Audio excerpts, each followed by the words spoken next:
नहीं, आप बताएं ना, वो सवाल हम आपसे कर लेते हैं। भाई मैं क्या तैयारी करके आए थे आप? मैंने 150 साफ सुथरे कॉमेडी शो देखे, अब बल्कि डिटर्जेंट से धुले हुए शो देखे। यकीन जाने आपको यकीन आएगा नहीं, लेकिन आप वहाँ बैठे यार, आप वहाँ बैठे, आपसे शो हो नहीं रहा। बहुत सारे लोग डाइट कर रहे होते हैं जी, स्ट्रिक्ट डाइट पे चल रहे हैं। इसके बारे में मैं तो यही कहता हूँ कि डाइट तो करनी ही नहीं है, डाइटिंग से भागना है, डाइट को इतना मुश्किल नहीं बनाना है। बिस्मिल्लाहिर्रहमानिर्रहीम, अस्सलाम वालेकुम ख़ातिन व हज़रात, मैं हूँ आपका जुनैद सलीम और आप देख रहे हैं देशबुक। जुनैद के साथ शो में मेरा साथ देने के लिए मौजूद हैं वहीद खान लाला, हमारी को होस्ट सुहाना सियाल। नाज़रीन, आजकल ग़िज़ाइयत के हवाले से सोशल मीडिया की बदौलत कह लें, गलत मालूमात बहुत तेज़ी से फैलाई जा रही हैं। कोई चावल खाने से डराता है तो कोई रोटी से, तो कोई हर मसले का हल जो है वो डाइट प्लान बता के समझा देता है। सच क्या है, अफवाह क्या है, दो टोक अंदाज में ये बताने के लिए अपने मखसूस अंदाज के साथ हमारे साथ मौजूद हैं qualified dietitian expert Talha Ahmed. लेकिन नाज़रीन, तलहा की बातों की तरफ जाने से पहले आपको लिए चलते हैं मारूफ एंकर ताबिश हाशमी की तरफ, जो आज पहली बार हमारे शो में जलवा अफरोज हो रहे हैं। अच्छा ताबिश भाई, ये फरमाइएगा। जुनैद भाई एक मिनट मुझे मौका दीजिए बात करने का। देखिए, आपने बुला तो लिया, लेकिन मुझे लग रहा है आपको इंटरव्यू लेना नहीं आ रहा भाई, लेना नहीं आ रहा। आप कंफ्यूज हो रहे हैं। मैंने अभी शुरू ही नहीं किया। और नहीं सर, मैं समझ सकता हूँ, क्योंकि जिसके सामने ताबिश हाशमी बैठा हो वो इंटरव्यू में कंफ्यूज हो जाता है। आप मैं कंफ्यूज नहीं हूँ सर, बिल्कुल भी। सर आप हैं, आप लग रहा है ना, क्योंकि मुझे लग रहा है हमारा काम ही है, काम ही है। और जुनैद भाई, मुझे तो काम ही नहीं आता दूसरा कोई, मैं हंसने हंसाने का काम करता हूँ, और कोई मैं पंखे के टेढ़े पैरों को सीधा थोड़ी करता हूँ। कॉमेडी यही करते हैं, या कोई मेरी मेनपुरी मशहूर है या गुटका मशहूर है। तो आप कंफ्यूज लग रहे हैं। आप नहीं कंफ्यूज सर मैं। सर आप समझ नहीं सकते ना। देखें, मैं जिस तरह देख रहा हूँ वो मैं ही देख सकता हूँ, आप नहीं देख सकते। ये तो है। सबसे पहला जो कॉमेडी का असूल है जुनैद भाई, आप चूंकि नए इस फील्ड में, आपको सिखाना पड़ेगा कि इंट्रोडक्शन ऐसे नहीं होता। सबसे पहले गेस्ट से आप पूछते हैं, आप अपनी पसंद का शेर सुनाए भाई, शेर सुनाए। अच्छा। बल्कि आप रहने दे, मैं ही पूछ लेता हूँ। ताबिश, आपकी पसंद का शेर क्या है, वो हो जाए। ये करके उसके बाद आपने, क्योंकि हंसने हंसाने का काम बहुत मुश्किल काम है जुनैद भाई। ये जो दौर है, ये पब्लिक जो है वो सादी नहीं है, वो उनका थ्रेशोल्ड बहुत ऊपर है। आम कॉमेडी पे हंसते नहीं। अब मैं जो करता हूँ वो एक अलग किस्म की कॉमेडी है। तो आप इस हवाले से नए, मैं आपको थोड़ा गाइड करता हूँ। बल्कि जुनैद भाई, आप मुझसे ये पूछें कि आपका बचपन कैसा गुजरा, बल्कि रहने दे, आप वो मैं खुद ही कर लूंगा। आप एक काम करें, आप वो कैमरामैन के साथ बैठ जाएं जाके, बस ध्यान रखिएगा, उसको स्टिंग जो पी रहा है वो मत लीजिएगा, क्योंकि मैंने ही दी है उसको, बाद में मैंने पीनी है। नहीं, मैं आपका इंटरव्यू करूंगा, मैं बिल्कुल कंफ्यूज नहीं हूँ। आप इतनी जबरदस्त भागो बहार शख्सियत है, आपका इंटरव्यू करना कौन सा मुश्किल काम है। दो बातें आपसे पूछूंगा, चार मतलब उसके निकलते होंगे, कौन सा मसला है? नहीं जुनैद भाई, मसला है। अब वो दो सवाल जो होंगे, उसके चार जवाब जो होंगे, वो लगाने वाले नहीं होंगे। जुनैद भाई, कॉमेडी प्रोग्राम में अगर खुद लाफ्टर ना दे तो कोई हंसता नहीं। हंसाना बहुत मुश्किल काम है।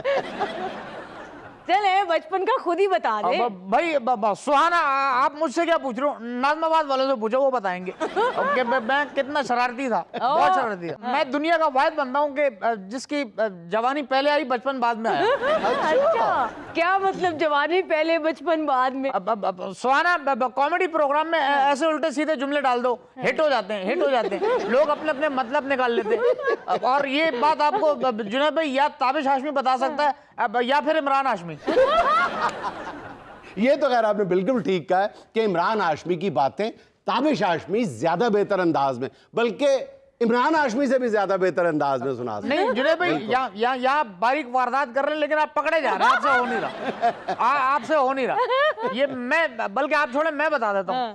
लेकिन ताबिश हाशमी इमरान हाशमी का जबान दराज वर्जन है। और बल्कि आप वहां बैठे थे, यहाँ क्यों आए? और कैमरामैन को छोड़ के आप इधर आ गए। मैं बैठा था उसके पास, वो स्टिंग नहीं दे रहा मुझे। भाई बचपन के बारे में क्या नहीं, बताऊं? फिर भी बचपन के बारे में कुछ तो बताए ना। भाई सुहाना, बचपन की सारी बातें बताने वाली नहीं होती। अब हम पता नहीं बचपन में कितनों की घंटियां बजा के भागे। मेरा मतलब है कि बहुत शरारती थे। बहुत शरारती। और जो मैंने आपको बताया कि मुझ पे जवानी पहले आई, बचपन बाद में आया, अब वो भी बता देता हूँ। बताए ना, बताए बताए मैं बता रहा हूँ, मेहमान को टोकते नहीं है। ये कॉमेडी शो के उसूलों के खिलाफ है।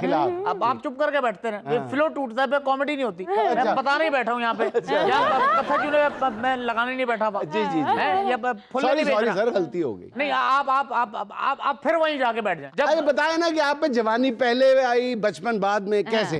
लो भाई फिर सुनो, जब नर्स ने मुझे पहली बार गुड़ती दी, पहली बार ही गुड़ती देते हैं, रोजाना तो नहीं देते। फिर आपने टोका, ये फ्लो टूट गया। टोका नहीं है, फ्लो नहीं मैंने आपका, आप ठीक बात कर। आप जुनैद साहब लाफ्टर मार दिया आपने, मार दिया। मैंने लाफ्टर लिया है इतने पक्के मुंह से। चलें जी, मैं बताता हूँ। जैसे हामिद अली खान गाते हुए चीज सुनाते हैं कि यार ऊंचियां लंबियां लाल खजूरा, ऊंचियां की में लंबियां की में। मैं बता रहा हूँ कि मेरा बचपन और जवानी क्या था। जुनैद भाई, जैसे गुड़ती मेरे मुंह में नर्स ने डाली, मेरे मुंह से बेसाख्ता फ्लो में निकल गया। फ्लो में क्या? तेरे भीगे बदन के खुशबू से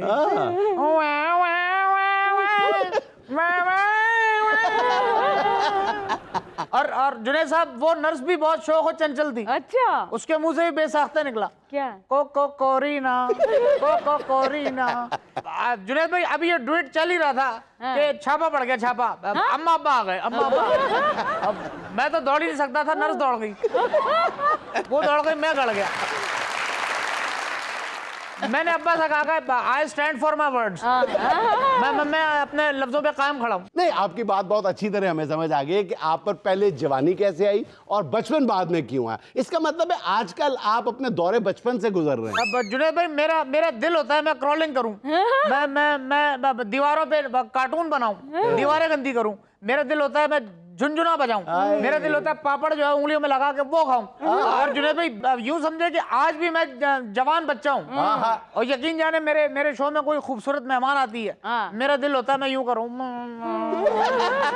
मैं जिद करने को दिल करता, जिद पूरी होती नहीं वो।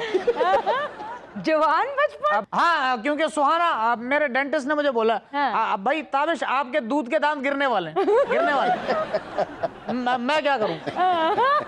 अब चले सुहाना, यहाँ पे गेम का टाइम हो गया। गेम का ये 5 सवालों में आपने मुझे बताना है। हजूरे वाला मेरे शो का ये फॉर्मेट नहीं है गेम शो। सर आपके शो का नहीं होगा, मेरे शो का है, मेरे शो का है। आज चलते शो में हाथ नहीं देना, हाथ नहीं देना। मैं सवाल कर रहा हूँ सुहाना आपसे। 5 सवालों में आपने पूछना है, मेरी गोदी में बंद है क्या? बता दो ना। आपका टाइम स्टार्ट होता है। आप हिंट तो दे। आप अंधी हैं, आपको नजर भी आ रहा है। चले हिंट देता हूँ आपको। भाई खुशबू आ नहीं सकती कभी कागज के फूलों से। अब भाई बूझो तो जाने, बताए क्या है मेरी गोदी में? क्या है? आपकी गोदी में पुदीना है? नहीं, अब पुदीना नहीं है, पुदीना नहीं है। अच्छा, ये कुछ और है। अब इसको सूंघते हैं। अब लेकिन आप समझ पहुंचना, समझ लेना। परफ्यूम। भाई आप फेल हो गई, आप बूझ नहीं सकी। अगर आप बूझ लेती आपको मेरी तरफ से एक इनाम मिल जाता। लेकिन जुनैद भाई, एक चीज मैंने नोट की है कि जितना मैं तैयारी कर गया था उतना संजीदा और इंफॉर्मेटिव शो हुआ नहीं। आप बताएं ना, वो सवाल हम आपसे कर लेते हैं। भाई मैं क्या तैयारी करके आए थे आप? भाई मैं अपने आप को पढ़ा लिखा साबित करने के लिए कायद-ए-आज़म के 14 नकात याद करके आया था, वो आपने पूछे नहीं। नहीं, आपको पूरी दुनिया जानती है कि आप इंतहाई तालीम याफ्ता इंजीनियर हैं माशाल्लाह। नहीं, इंजीनियर है तो 14 नकात नहीं लगते, पुल बनाने के लिए टावर लगते हैं। 14 टावर लगते हैं। और यकीन जाने जुनैद भाई, आपके शो में आने से पहले मैंने 150 साफ सुथरे कॉमेडी शो देखे, बल्कि डिटर्जेंट से धुले हुए शो देखे। यकीन जाने आपको यकीन आएगा नहीं, लेकिन आप वहां बैठे यार, आप वहां बैठे, आपसे शो हो नहीं रहा, आप कंफ्यूज हैं। शो पूरा खत्म हो गया, आपसे आपकी कंफ्यूजन नहीं गई। यही बात है, क्योंकि आप नए हैं और सामने ताबिश बैठा है। तो दिन यहाँ मुझे लेना एक छोटा सा वक्फा, हमारे साथ रहिएगा।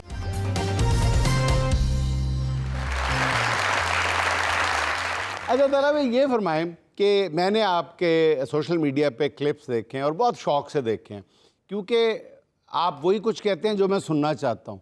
आप कमोबेश हर चीज़ खाने के लिए अलाउ कर देते हैं। आप थोड़ा सा बीच में तड़का लगा देते हैं कि थोड़ी सी एहतियात के साथ खाएं, लेकिन तुझे रोका किसने है? कौन कहता है जीन्स ना पहनो? पहनो, अच्छी लगती हो। आप कमोबेश अली ज़रियून नहीं लगते हैं। तो ये बताएं कि ये कैसे आप हर चीज़ अलाउ कर देते हैं? आप माशाल्लाह क्वालिफाइड किस्म के न्यूट्रिशनिस्ट हैं, डंके बजते हैं आपके सोशल मीडिया पे, तालिब इल्मों को पढ़ाते रहे हैं, पहले सियालकोट पढ़ाया, फिर आजकल आप लाहौर की एक यूनिवर्सिटी में पढ़ा रहे हैं, तो उनको भी यही कहते हैं शागिर्दों को कि टका के खाओ। देखें, जब भी आप कोई भी चीज़ बंद कर रहे हैं किसी के ऊपर, तो ये एक ऐसी अप्रोच है, एक नेगेटिव अप्रोच है जिसके लिए कोई रीजनिंग होनी चाहिए। अच्छा, अब मुझे कोई रीज़न मिलता नहीं है।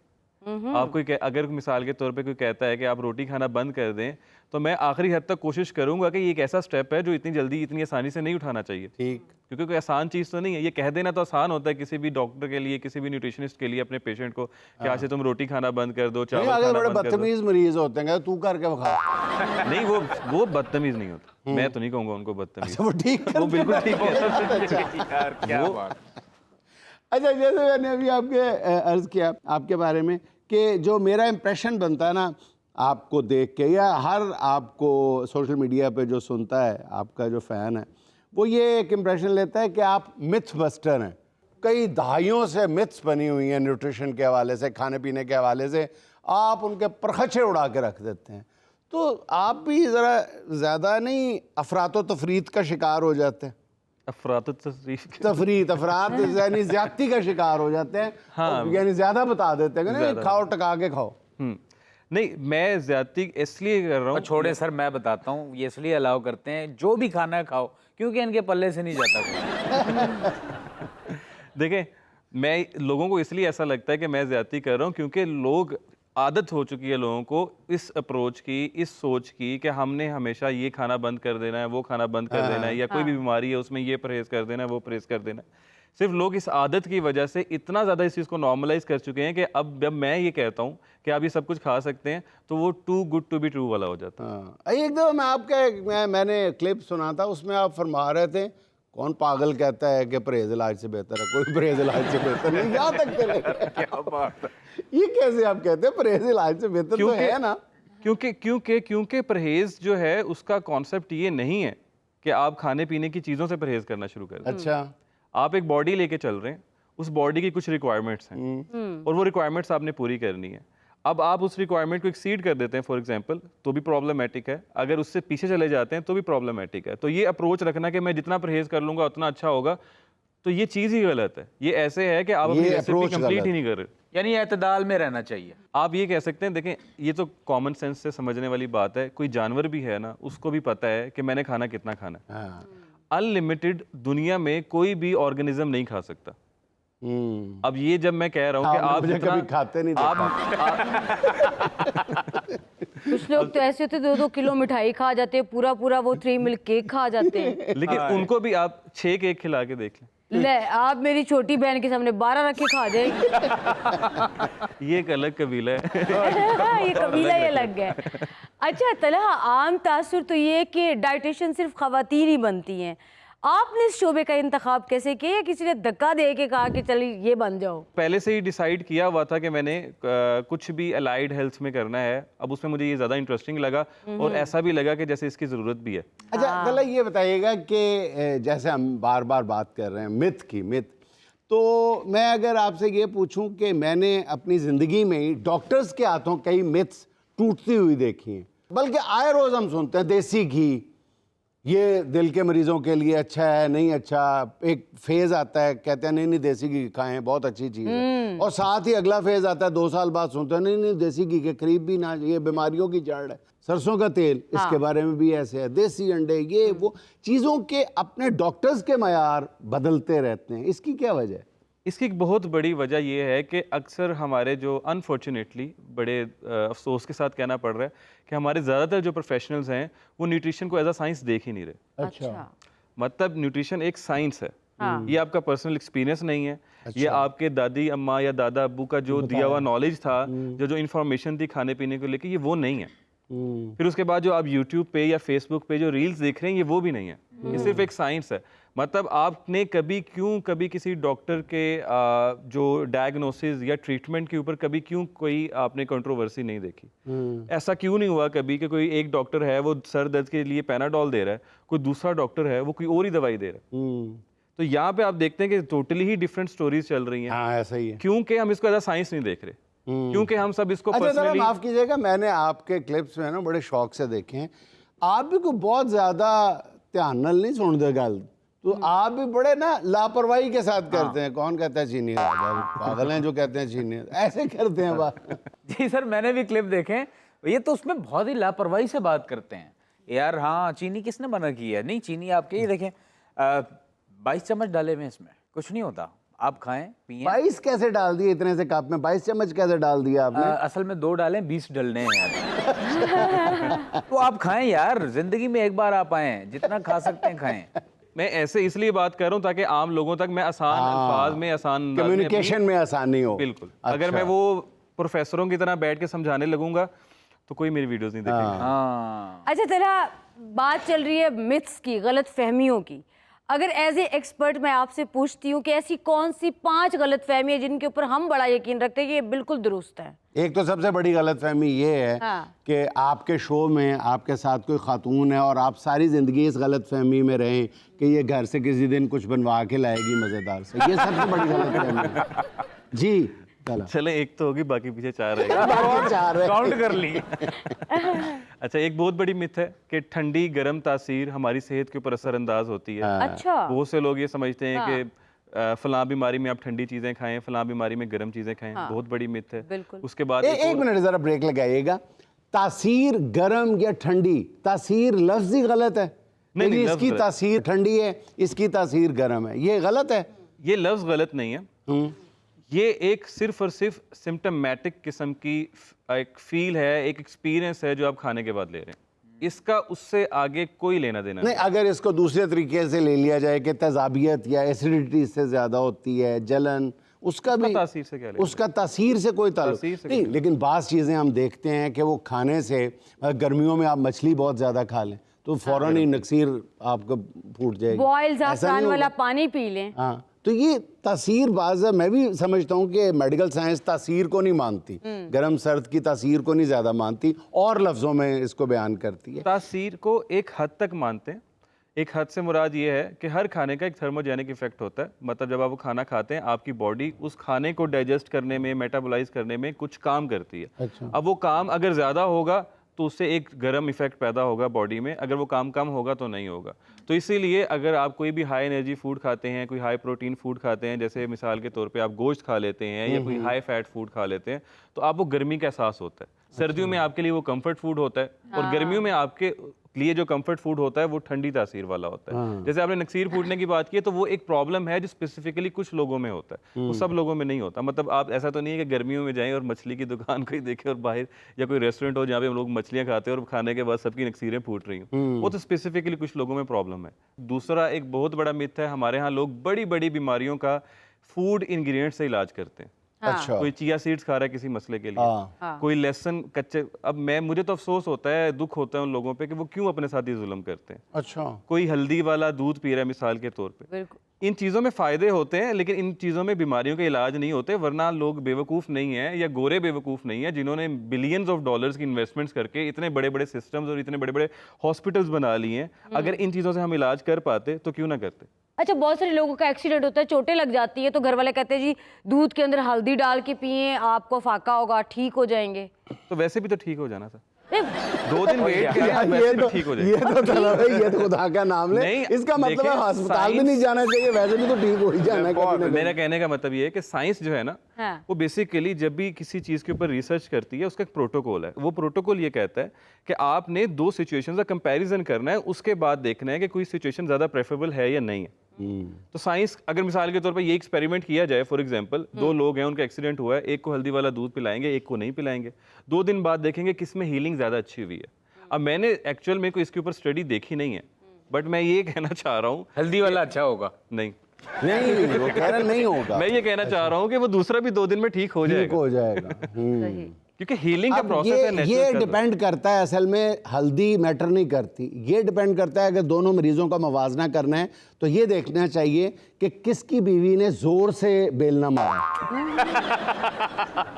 उतना टाइम लगेगा, चाहे आप उसको 1.5 किलो हल्दी खिला के देख लें। ओए, अगर बीवी तगड़ी है तो फिर कोई हल्दी की करेगी। अच्छा जी, मेरा सवाल वहीं पे है, मिथ नंबर 3 पे आ जाए आप। तीसरा एक बहुत बड़ा मिथ हमारे यहाँ चल रहा है, वो ये है कि लोग ये समझते हैं कि जो भी नेचुरल है ना वो अच्छा है, वो जितना मर्जी खा लें, जैसे मर्जी खा लें, हाँ। और जो चीज़ प्रोसेस्ड है वो जहर है। यस, कसमें खा खा के हम यकीन दिला रहे होते हैं हर चीज के बारे में कि ये 100% ऑर्गेनिक है, ये बिल्कुल सिंथेटिक नहीं है। भाई सिंथेटिक है तो जहर है। ये क्यों सोच लिया कि सिंथेटिक हर चीज खराब है, सिंथेटिक से इलाज करवा रहे हैं सारे हम, और ऑर्गेनिक को हम चूम चाट के खा रहे हैं। ये बिल्कुल बड़ी जबरदस्त बात की है। ऑर्गेनिक और ऑर्गेनिक natural और organic का ऑर्गेनिक concept ऑर्गेनिक है भी होता भी नहीं, होता भी नहीं नहीं। है। ऑर्गेनिक के नाम पर जितना फ्रॉड पाकिस्तान में हो रहा है, खास तौर पे प्लांट्स में। अब प्लांट ऑर्गेनिक उसको कहते हैं जिसमें आपने कोई पेस्टिसाइड जो इस्तेमाल किया है वो भी केमिकल वाला ना हो, वो भी ऑर्गेनिक हो, नेचुरल हो। और कौन देखता है यहाँ पे, लेकिन उसको भी हमने बना लिया। बड़ी जबरदस्त बात है। अच्छा जी, नंबर 4। नंबर 4 एक और बहुत बड़ा मिथ है कि आजकल के दौर में बीमारियां बढ़ गई हैं। इससे पहले बीमारियां नहीं होती थी। हमारे जो म्यूजियम है उसमें आप देखें आज भी 500 साल के बाबे आज भी जिंदा बैठे हुए, अच्छा वो उस दौर के। अच्छा। हाँ, ये भी एक बहुत बड़ा मिथ है। तो ऐसा कुछ भी नहीं है, हमारे पास डाटा ही नहीं है, हमें पता ही नहीं है आज से 200-400 साल पहले क्या क्या बीमारियां एग्जिस्ट करती थी। ये अप्रोच बिल्कुल ऐसे ही है जैसे आप ये कहें कि आज हमारे पास अगर माइक्रोस्कोप है और उसमें हम बैक्टीरियाज को देख पा रहे हैं तो हम ये कह रहे हैं कि आज बैक्टीरियाज बढ़ गए।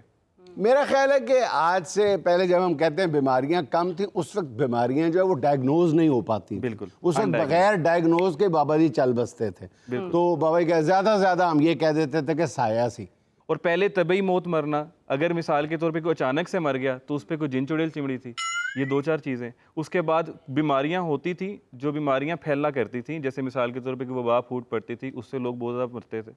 लेकिन ऐसा नहीं है कि तब बीमारियां कम थीं, आज बीमारियां ज़्यादा हैं, हमें पता नहीं है। इस सवाल का जवाब ये हो सकता है कि हमें पता ही नहीं। नाज़रीन, ताला अपनी मालूमात अफजा बातों के साथ हमारी महफिल में मौजूद हैं, लेकिन मजबूरी है एक छोटी सी कमर्शियल ब्रेक की।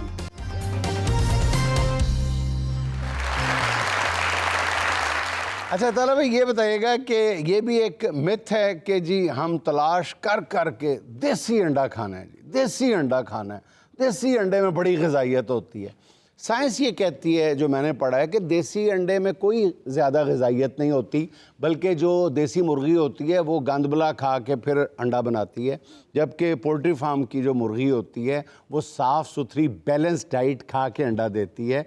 वो जो वलायती अंडा, और साइज़ में भी वलायती अंडा बड़ा होता है, इसलिए वलायती अंडा बेहतर है एज़ कम्पेयर टू देसी अंडा। आप इसको फेवर करते हैं, इस बात की हमायत करते हैं? और फिर यही हाल देसी मुर्गी का भी है। ब्रायलर को कहते हैं जी फोका है, ये फोका गोश्त है। बाकायदा हम बिलीव करते हैं कि देसी मुर्गी में ज़्यादा ताकत होती है, ज़्यादा तवानाई होती है। और देसी मुर्गा तो जी वो ब्रायलर तो जी इट नहीं टप सकता, वो जिन्हें आप इट नहीं टप्पी उन्हें तो की एनर्जी देनी है। इस तरह की बातें बनी हुई हैं। स्टेज की जुगतों को हमने बाकायदा साइंसी असूल बना के उन पे यकीन करना शुरू कर दिया। बिल्कुल, लेकिन ये गलत है, ये बहुत बड़ा मिथ है आजकल के दौर का। और इसमें वही चीज़ है कि न्यूट्रिशन को एज अ साइंस ना देखना, अपने पर्सनल एक्सपीरियंसेस की बेस के ऊपर देखना, अपने पर्सनल पर्सपेक्टिव। जैसे एक आम आदमी का पर्सपेक्टिव ये होता है, वो ये देखता है कि ये मुर्गी खड़ी क्यों नहीं हो रही है, ये मुर्गी भाग क्यों नहीं रही है, वो दूसरी मुर्गी बड़ी तेज़ भागती है। अब ये अगर इस तरह से हम देखने लग जाएं तो फिर हम तो वो वाले परिंदे खाते जो उड़ते हैं। वैसे ताला भाई, अगर यही मैयार है कि स्पीड होनी चाहिए तो फिर हमें सुबह दोपहर शाम चीते के तिक्के खाने चाहिए। अच्छा तला, बहुत सारे लोगों का ये कॉन्सेप्ट है कि यखनी में बहुत ज़्यादा ताकत होती है, क्या ये भी मिथ है? देखें, यखनी में ताकत होती है, इसको तो मैं मिथ नहीं कहूँगा, लेकिन मैं उस पर काउंटर क्वेश्चन हमेशा करता हूँ कि भाई अगर यखनी में ताकत है तो जब आप उसी यखनी से बिरयानी बना रहे हैं, वो ताकत किधर जा रही है? हाँ, वो बिरयानी खा जाती है। नहीं, यखनी पुलाव में तो होती है। नहीं, बिरयानी भी यखनी में ही बनती है, बिरयानी भी यखनी में बनती है, कौरमा भी यखनी में बनता है। हमारे यहाँ लोगों के जहनों में एक बड़ी अजीब सी चीज़ है, हम जब भी कोई अच्छी चीज़ खाते हैं हमें लगता है कि हम अपने साथ कोई जुल्म कर रहे हैं, हम अपने साथ खराबी कर रहे हैं। और जब भी कोई बदमजा चीज़ खाते हैं हमें लगता है हम अपनी सेहत के लिए बहुत कोई अच्छा काम कर रहे हैं। दवाई के तौर पे खा रहे हैं। बिल्कुल, यखनी दवाई के तौर पे खा रहे हैं। अब उसी का कौरमा अगर मैं बना के कहूँगा खा लो या बिरयानी खा लो, अच्छा भी लगेगा खाने में, मज़ा भी आएगा, एक एक्सपीरियंस भी होगा, ताकत भी मिल जाएगी, लेकिन मानेंगे ही नहीं, कहेंगे नहीं उसमें वो ताकत नहीं। अच्छा तलहा, बात और ये मिथ्स की, तो मैंने सोचा कि आपसे बेटर इसके बारे में कोई ओपिनियन नहीं दे सकता। आपके ख्याल में दूध, देसी घी और मक्खन, क्या ये सेहत के लिए अच्छे हैं या ये वाकई आपका हार्ट वार्ट ब्लॉक करके आपको फट्टे में डाल देते हैं? देखिए, कुछ भी बुरा नहीं है, कुछ भी अच्छा नहीं है। मतलब किसी भी चीज़ के ऊपर अच्छे का लेबल लगा नहीं सकते, किसी भी चीज़ के ऊपर बुरे का नहीं लगा सकते। दूध एक अलग चीज़ है, मक्खन और घी एक अलग चीज़ है। हाँ, मतलब दोनों में फर्क है। अलग अलग दोनों को बताओ। दोनों अलग अलग है।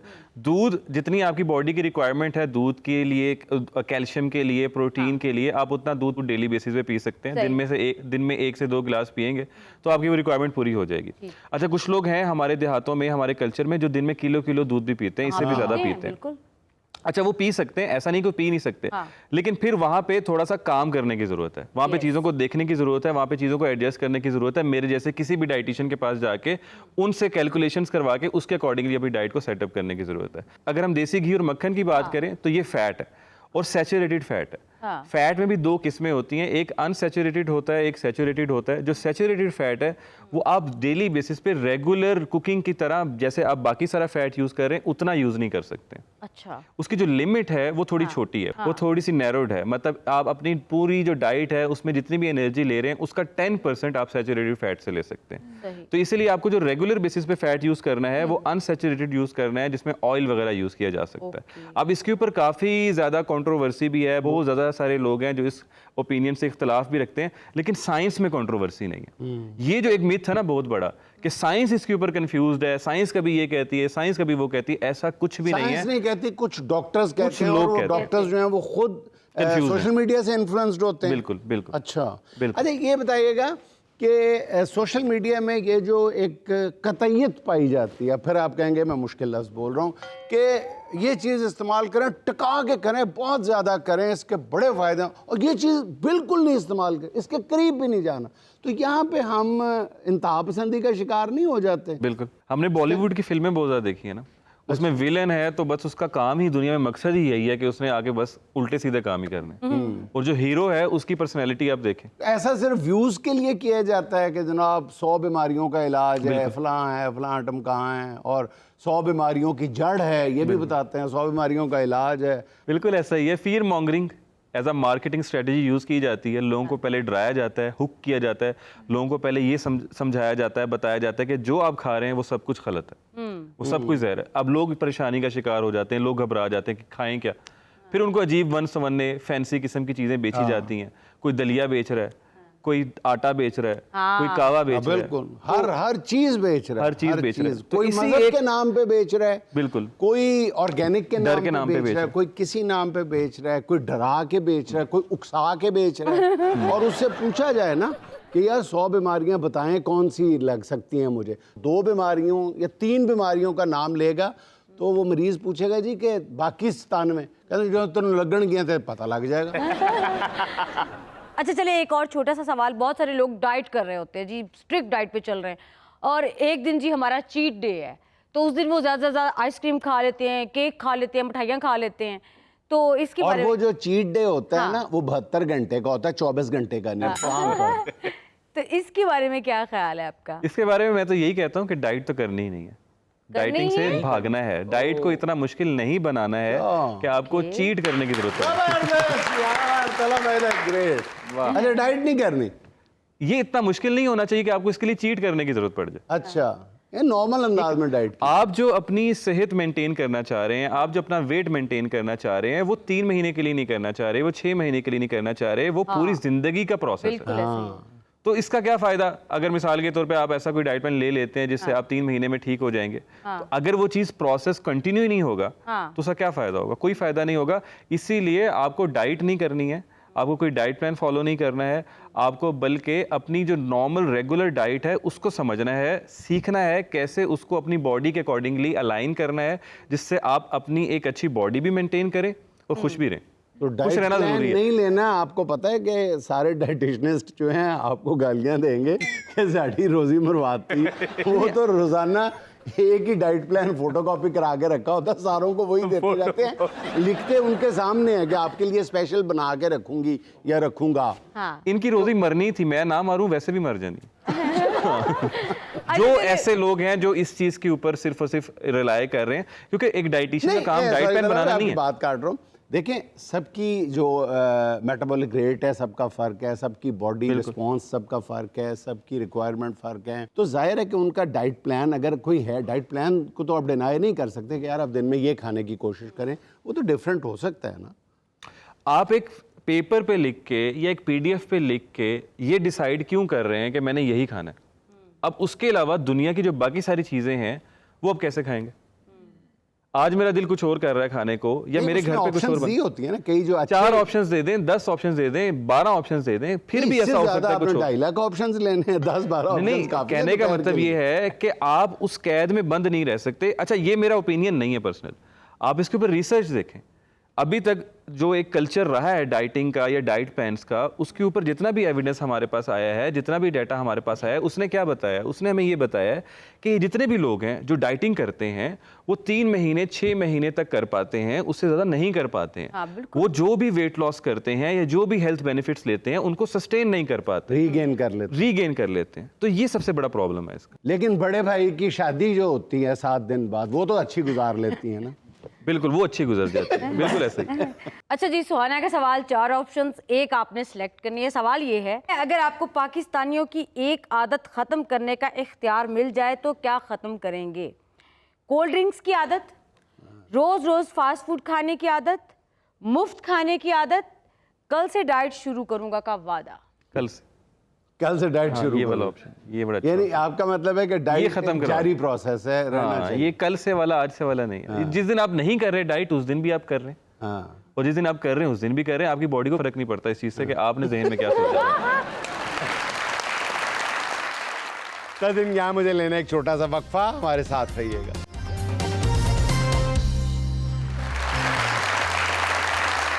सर वैसे आजकल ना मैं मोबाइल की वजह से बहुत परेशान। एलसीडी जल गई?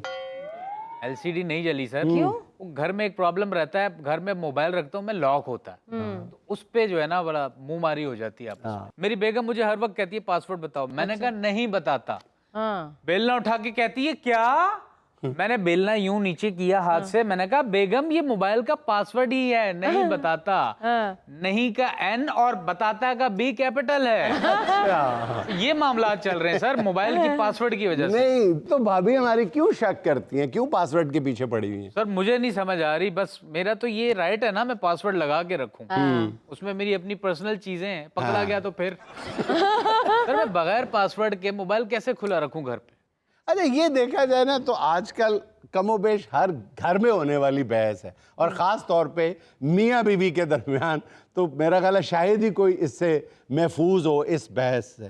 और एक अजीबो गरीब सा मामला है, दोनों तरफ दलाइल और जवाबी दलाइल मौजूद है, आर्ग्यूमेंट्स एंड काउंटर आर्ग्यूमेंट्स मौजूद। कुछ लोगों का कहना है कि जी मियाँ बीवी के दरमियान कौन सी कॉन्फिडेंशियलिटी होती है, कौन सी प्राइवेसी होती है, मियाँ बीवी लिबास होते हैं एक दूसरे का। तो लेकिन बाज़ दूसरे लोग और साइड भी है ओपिनियन, वो कहते हैं कि नहीं जी, मियाँ बीवी बेशक लिबास होते हैं एक दूसरे का, लेकिन अपनी अपनी ज़िंदगी में स्पेस भी होती है, अपनी अपनी प्राइवेसी भी होती है, उस प्राइवेसी का एहतराम किया जाना चाहिए। लेकिन मेरी वैसे ज़ाती राय ये है कि ख़ास तौर पे जब आप मियाँ बीवी की बात करते हैं तो जिस फरीक ने पासवर्ड नहीं लगाया हुआ, आपके हाथों में दिया हुआ है मोबाइल अपना, या खोला रखा हुआ है, तो वो बहरहाल एक दर्जा ऊपर जरूर है ट्रस्ट के हवाले से। वो ज्यादा ट्रस्टवर्दी है जिसने अपना मोबाइल खुला रखा हुआ है, और जिसने अपना मोबाइल जो है उसको 1400 किस्म के पैटर्न भी लगाए हुए हैं, लॉक भी लगाया हुआ है, अंगूठा भी लगाया हुआ है, बूथी भी लगाई हुई है। तो इसका मतलब है there is something fishy fishy. लेकिन दूसरी तरफ ये बात भी मेरी जाती राय में ठीक है, अपनी अपनी ओपिनियन है, इस हवाले से कोई हार्ड एंड फास्ट रूल नहीं है, सबकी अपनी अपनी ओपिनियन हो सकती है। वो ये है कि अगर एक तरफ ये जिसने नहीं लॉक लगाया हुआ वो एक दर्जा ऊपर है ट्रस्ट के, म्यूचुअल ट्रस्ट के वाले से, तो अगर किसी ने लगाया हुआ है तो वो मिसट्रस्ट की अलामत भी नहीं है। हो सकता है उसके पास कुछ वजूहात हों, क्योंकि स्पेस तो हर एक की अपनी अपनी है ना। अब मैं इसमें ये आम तौर पे कहता हूं कि एक बाप जो है ना वो अपने घर वालों के लिए, बच्चों के लिए हर बाप जो है वो हीरो होता है। बिल्कुल। अब वो उसके अंदर ग्रुप्स होंगे, वो कई चैट्स होंगी जिसमें वो कई अपना जो बेचारा रोजी रोटी कमाने के लिए मिन्नत तरला कर रहा होगा, तो वो जब बच्चे पढ़ेंगे, उसकी बीवी पढ़ेगी, तो उसका जो शौहर ज़हन में आता है, उसकी तस्वीर तो पता नहीं ग्रैंडर आता है, तो उसको ज़रब तो बहरहाल लगती है। तो बहरहाल मेरा ख्याल है कि, और दूसरी एक और वजह, मतलब देखें, आपने ये ज़रूरी भी नहीं होता कि अगर मोबाइल जो है वो खुला हुआ पड़ा है घर में, बीवी का है या शौहर का है, तो ये ज़रूरी नहीं होता कि आप उस मोबाइल के अंदर घुस जाएं। आप उस मोबाइल की हमेशा मशकूक ही रहें उसके बारे में। जब एक चीज़ देखें, अगर मशकूक हरकत है तो वो खुली रख ही नहीं सकती, रख ही नहीं सकता, दोनों नहीं रख सकते। अगर उसमें कोई ऐसी चीज़ है, अगर दो हैं वो चीज़ें तो फिर अलग बात है। अगर शौहर ने दो मोबाइल रखे हुए हैं तो उसको तो फिर अवार्ड देना चाहिए ना प्राइवेसी का।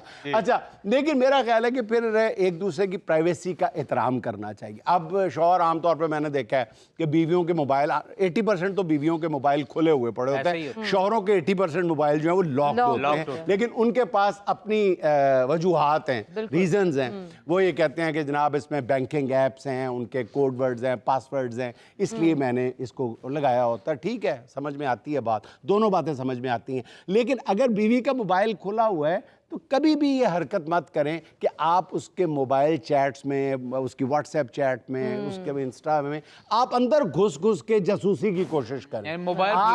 आपको एहतराम करना चाहिए उसकी प्राइवेसी का। आम तौर पे ये भी होता है कि बीवियों के नहीं, शौहरों के भी अपने अपने ग्रुप्स बने होते हैं जिसमें दूसरे को कोई दिलचस्प, अब मेरे दोस्तों के ग्रुप्स बने हुए हैं, अगर मेरे प्रोफेशनल ग्रुप्स बने हुए हैं, अगर उसमें मेरे घर वालों की कोई दिलचस्पी नहीं होनी चाहिए। इसी तरह अगर बीवी का मोबाइल है, उसकी सहेलियों के ग्रुप्स हैं, उसकी बहनों के, उसकी फैमिली का ग्रुप है, उसमें मेरा क्या लेना देना, उसका माँ बाप लेना देना। फिर आप बड़े हंस रहे होते हैं अपनी बीवी का मोबाइल उठा के उसकी जो सहेलियों का ग्रुप है उसमें हंस रहे होते हैं, वो टिड्डल कल से मुझसे नाराज है।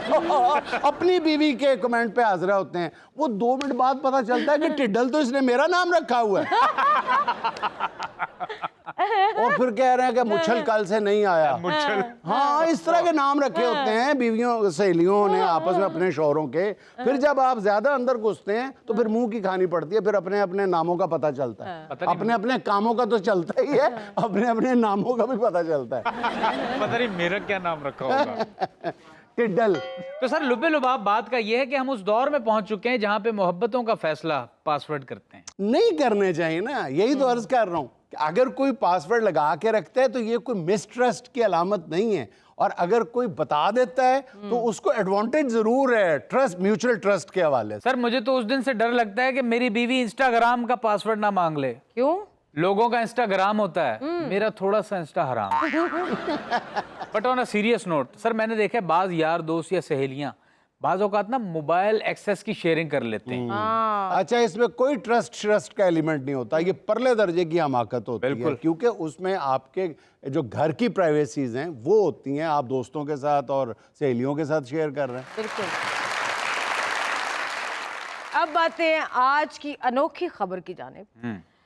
ननकाना साहब में शादी के नाम पर अनोखा फ्रॉड। 20 साला लड़की दिखाकर 70 साला बुढ़िया से शादी करा दी। फ्रॉडियों ने 60,000 में रिश्ता कराया और आखिरी वक्त तक लड़की का मुंह ना दिखाया। सर, वैसे ढूंढना चाहिए उस ब्यूटिशियन को जिसने 70 साला माई को 20 साला लड़की बना दिया। वैसे ये किसी ब्यूटिशियन का कमाल नहीं हो सकता, ये किसी गेटअप आर्टिस्ट का कमाल है। अपने गेटअप आर्टिस्ट कादिर से पूछो, वो तुम्हें 10 साल का बच्चा बना देगा, हालांकि देखने में तुम 12 साल के बच्चे लगते। 12 साल का? मैंने कब कहा है आपको कि बाजी मुझे तुरतुरे थाने तुरतुरे।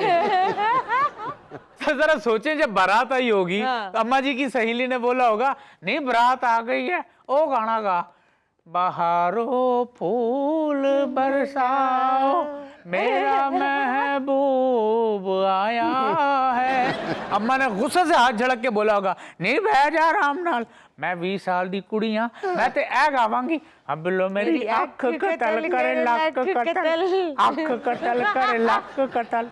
अम्मा जी बस करें, वे पुत्र मैं ऑटो ते लग गई, लक कतल करे लक कतल, अख कतल मेरी अख कतल। जब गोटा मिठाई के लिए अम्मा जी का देवर आया होगा तो अम्मा जी के मुंह से निकला होगा, अब तो जरा देख के तेनरी गोटा ना मापू आए, अबे बात से जाए पहले थोड़ी आयोडेक्स ला दे। सर 20 की दिखा के 70 की दे देना, ये तो फॉर्म 47 से भी नेक्स्ट लेवल की गेम है। ना यार मेकअप का कमाल है ना कोई और बात है, सीधी बात है, दूल्हे की बेचारे की वैसे ही रब्बों ही हरी।